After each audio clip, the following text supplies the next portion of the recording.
2 days ago, I turned 78, the oldest man in my family of 4 generations. And the only personal vanity I want to assert is I'm still younger than Donald Trump.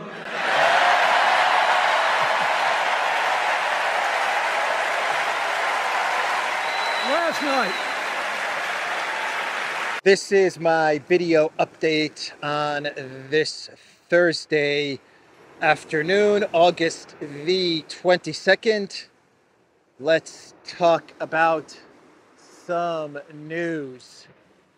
And let's start things off with Olaf Scholz being asked about the Kursk incursion, and the Chancellor of Germany, he said that he had no idea that the Kursk incursion was going down.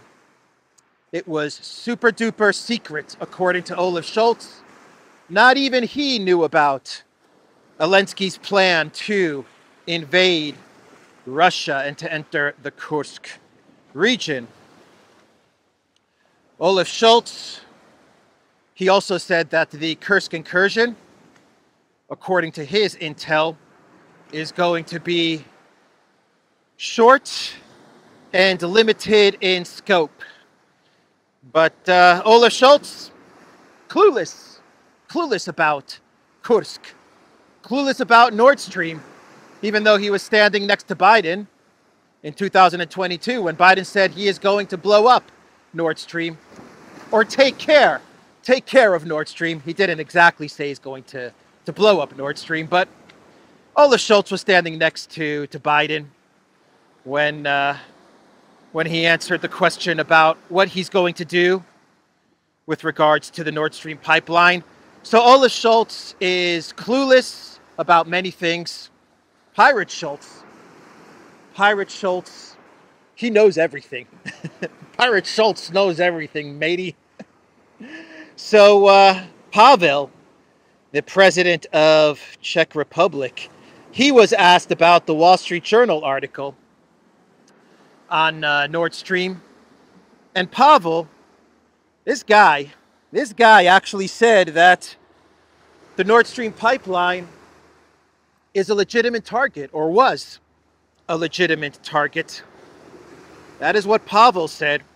In war, sometimes you have to go after the military, sometimes you have to go after strategic infrastructure. And in the case of Nord Stream, this was strategic Russian infrastructure. So the Ukraine military, they had the right to blow up the Nord Stream pipeline. Of course, Pavel, he didn't exactly say that Ukraine blew up the Nord Stream pipeline. He said that if the Wall Street Journal reporting proves to be correct, and Ukraine was indeed behind the blowing up of the Nord Stream pipeline sabotage, well, they had all the right to blow it up. It was well within their rights during a time of war to go after Nord Stream. Pavel also said that even if Ukraine is found to be behind the Nord Stream pipeline sabotage, the collective West really can't do anything about it. They can't go after Ukraine, even if they did blow up Germany's infrastructure. So they have to continue to support Ukraine, even if it proves to be the case that Elensky and Zelensky went after NATO infrastructure. That's what Pavel said. So I guess those are the new rules of the game. You can go after infrastructure and pipelines. If there's a conflict going on, it's fair game to go after gas pipelines, communication pipelines, internet, satellites. Does this also apply to Russia? Or is this just the new rules that apply to the collective West? Anyway, that's what Pavel said. And the Kiev Independent, they put out an interesting article talking about the Kursk incursion. And what the Kiev Independent is basically saying in this article on the Kursk incursion is that the goals of the Kursk incursion, the goals are always changing, by the way. Every day, the goals are different. But now the goals of the Kursk incursion is that the Elensky regime is hoping to hold on to Russian territory so that when negotiations start, and Elensky is planning, according to this article, on starting negotiations very soon based on his peace plan, my peace plan, based on the 10-point peace plan, which has been whittled down to 3 points, food safety, nuclear safety, and prisoner exchange. What they're hoping is that when the negotiations get underway, Ukraine can go to Russia and they can say, well, we've captured and controlled Kursk, and you guys have captured and controlled X, Y, and Z, whatever, and we're ready to trade. That's now the goal of the Kursk operation. So they're talking about holding on to Kursk up until peace negotiations begin. But of course, Russia, they have said that there are going to be no peace negotiations anymore. Once upon a time, 3 months ago, Putin floated out what could be considered his final peace offering, and now Russia is done with negotiations and trying to look for a ceasefire or a peaceful negotiation to end the conflict. But according to the Kiev Independent, Ukraine is preparing to negotiate, and they're preparing to trade territory.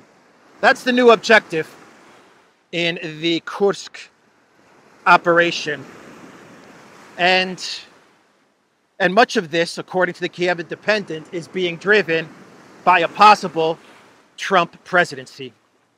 They're afraid that if Trump becomes president, then Trump is going to push for a negotiation, which would not be in Ukraine's advantage. So they need to hold on to Kursk so that when Trump, if Trump becomes president, and when he pushes for a negotiation, Ukraine has the territory as leverage. That's what the Kiev Independent is reporting. The Associated Press, they ran an article with the title, "Poorly Trained Recruits Contribute to Loss of Ukrainian Territory on Eastern Front," commander says. And in this article from the Associated Press, it talks about how Russia is making gains in the Donbass because the Ukraine military in this area is not up to the task of fighting the Russian military, admitting that Ukraine's best soldiers have now been diverted to the Kursk front lines, to the Kursk direction. Some new Ukrainian soldiers refuse to fire at the enemy. Others, according to the commanders and fellow fighters, struggle to assemble weapons or to coordinate basic combat movements. A few even walked away from their posts, abandoning the battlefield, according to the Associated Press. While Ukraine presses on with the incursion into Russia's Kursk region, its troops are still losing precious ground along the country's eastern front, a grim erosion that military commanders blame in part on poorly trained recruits drawn from a recent mobilization drive, as well as Russia's clear superiority in ammunition and air power. Some people don't want to shoot. They see the enemy in the firing position in trenches, but don't open fire. That is why our men are dying, said a frustrated battalion commander in Ukraine's 47th Brigade. When they don't use the weapon, they are ineffective. That is what the Associated Press is reporting. And the Kiev Post, they are saying that according to the Russian language propaganda outlet, which was started by Pussy Riot called Medusa, that the Kremlin is notifying Russian media, Russian state media, to prepare Russian citizens for a long fight in the Kursk region. That is what Medusa and the Kiev Post are reporting. Kremlin tells state media to portray occupation of Kursk as new normal. An independent news site says Russia's administration has instructed its propagandists to prepare the population for the fact that resolution of the Kursk situation may take some time. That's what Ukraine is now betting on. That's what Elensky is betting on. Holding on to Kursk. Holding on to Kursk until one of two things happen.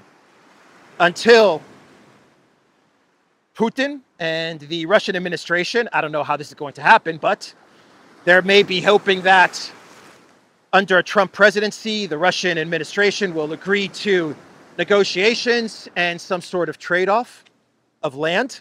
Not going to happen. Never say never. I'm saying never. Russia has ruled it out.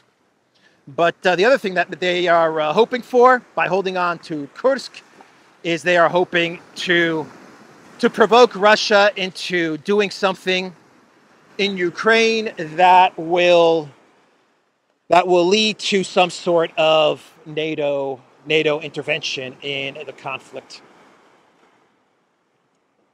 That's what holding on to Kursk, the Kursk operation, is now all about. Forget about the diversion of Russian forces from Donbass to Kursk. Forget about that explanation. Let's not talk about that. Humiliating Putin, okay. We've talked about that. That's no longer the narrative. They never mentioned the Kursk nuclear power plant. We don't want to say that that was our real objective.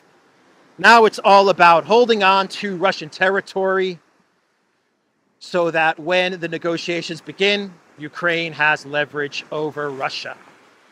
Or maybe Russia does something out of the ordinary, hits at government buildings in Kiev or something like that, which the U.S. State Department actually put out a notice on their website saying that they have information that Russia is about to launch strikes on government buildings in Kiev. So maybe they're hoping that Russia does something like that. And then the Elensky regime can use the Russian retaliation to try and get NATO into the conflict. Anyway, that's the update on Kursk. Let me see if I have anything else to talk about. Medvedev, he said that Russia has avoided talks trap. That's the word that he used. A talks trap. And what does Medvedev mean? Before the Kursk incursion, Russia was being persuaded, I guess, to negotiate with Ukraine, and I believe the BRICS countries, China, specifically China, they were very keen on Russia winding down the conflict and entering into some sort of negotiation with the Elensky regime, and therefore it does look like China was telling the Russian government and telling Putin, don't go hard against Ukraine because we believe that we can work out some sort of peace agreement. So the question that many people have about the entire 3-year special military operation is why is Russia going so soft, going so slow? There's a lot of reasons, but that we've talked about on this channel multiple times and on the Duran as well. But it looks like one of the diplomatic reasons why Russia has been tiptoeing in this conflict in Ukraine and going very slow about how they're doing things is because BRICS and specifically China were telling Russia to go slow in the hopes that China would be able to broker some sort of a ceasefire and wind the war down. Now with the Kursk incursion, it looks like China has said, okay, we've had enough of dealing with the Elensky regime and trying to broker some sort of peace. Russia, you were right. We can't talk to these guys. All they do is string us along. Remember, Kuleba was in China just 3 weeks ago, 3 weeks ago, talking up the Chinese peace plan and a ceasefire. Well, at the same time, Ukraine was planning the Kursk incursion. So he was lying to the Chinese officials, Kuleba, stringing them along.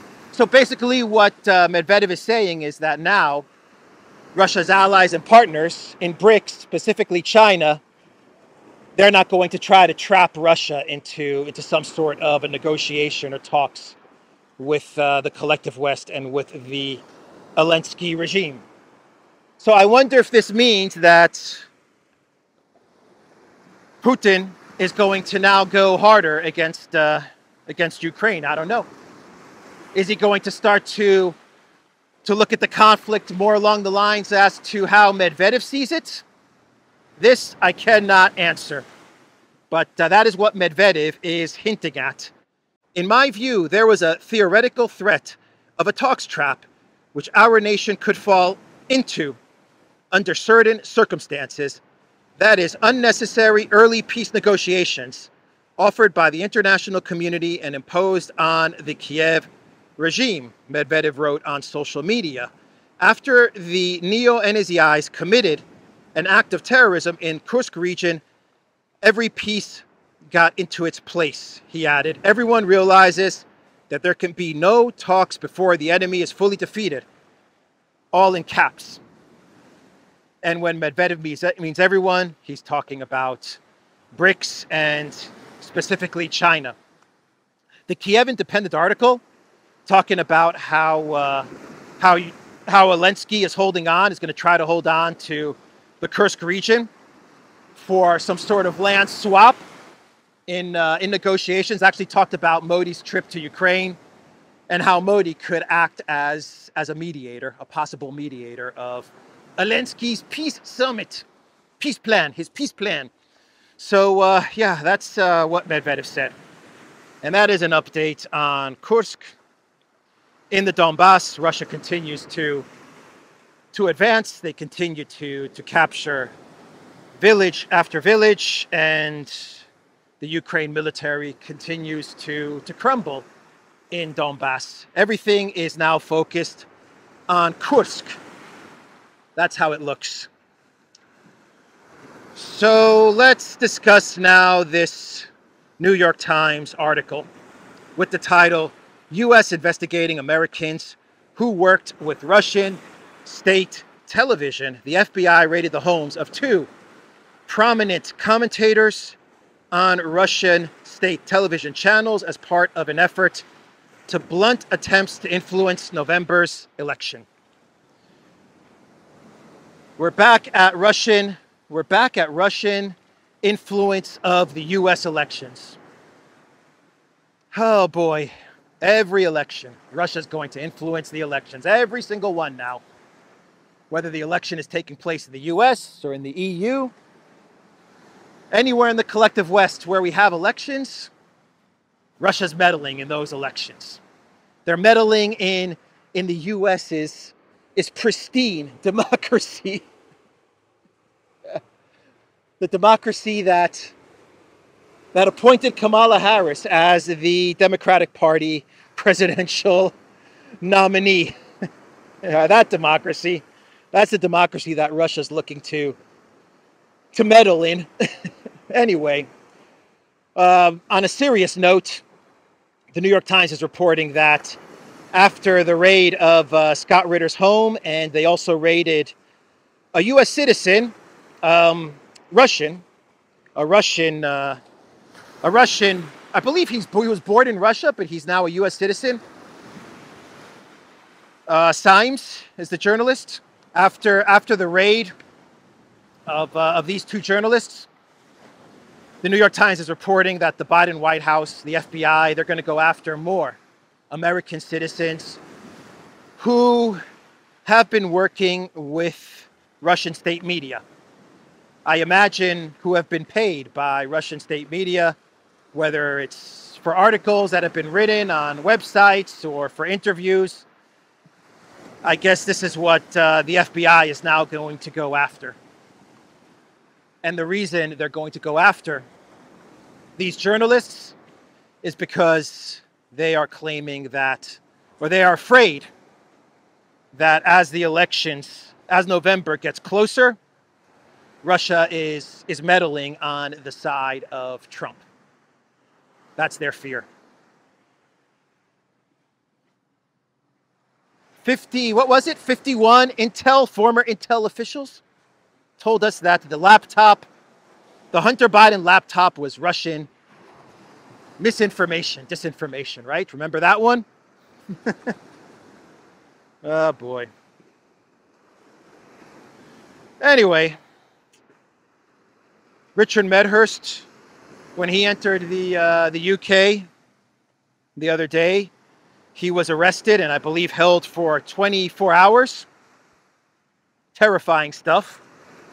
Under the Terrorism Act or the Terrorism Clause that I believe was implemented by Tony Blair, but now Keir Starmer is using it to go after journalists. Of course, in Richard Medhurst's case, this is probably more to do with Gaza and Israel than it is to do with Russia and Ukraine. But I think we all see what's happening now. They're going after journalists. They're looking to silence journalists before the November election, saying that Russia is on the side of Trump. That's the narrative that they're building again. Once again, Russia is on the side of Trump. And silencing journalists, clamping down on free speech. That's the goal. So that is what the New York Times is reporting. Terrifying stuff. But this is how it's going to be for the next 2-3 months, up until the November election, and maybe even beyond the November election. This is how it's going to be. They're going to panic and really go hard after anybody or anyone or anything that they believe is helping Trump or could be helping Trump to win the elections. So that's the New York Times article, and I think I can do a clown world. Today's video will be a short video. Before I get to my clown world, I believe it's confirmed, or it will be confirmed soon, maybe Friday, that RFK Jr. is going to be stopping his campaign and aligning with the Trump campaign. That's going to freak them out even more. You think they're freaked out now about the elections? Just wait. Just wait when RFK says, I'm going to be part of the Trump team. You think they're going after journalists now? You think they're clamping down on free speech now? Once RFK announces that he's teaming up with Trump, which is what's expected on Friday. Boy, is the uniparty. Boy, are they going to have a meltdown. Yeah. Scary times, everybody. Very, very scary times. If we can get through these next 3 to 4 months, then we've made it. If Kamala Harris wins, well then, we'll see. We'll see. But if we can get through these 3 to 4 months, these next 3 to 4 months, then things could be looking up. Then again, who knows? Who knows what could happen? The neocons and the uniparty, they have a talent of always sticking around and getting their way in the end. We'll see. We will see what's going to happen. Anyway, let's do a clown world and we'll wrap this video up. We go to the DNC, and Bill Clinton, he spoke at the DNC yesterday. And Bill Clinton, I guess you could say he compared Biden to George Washington. Interesting. Yep, Biden is just like George Washington. Yep, that's the greatness of Biden.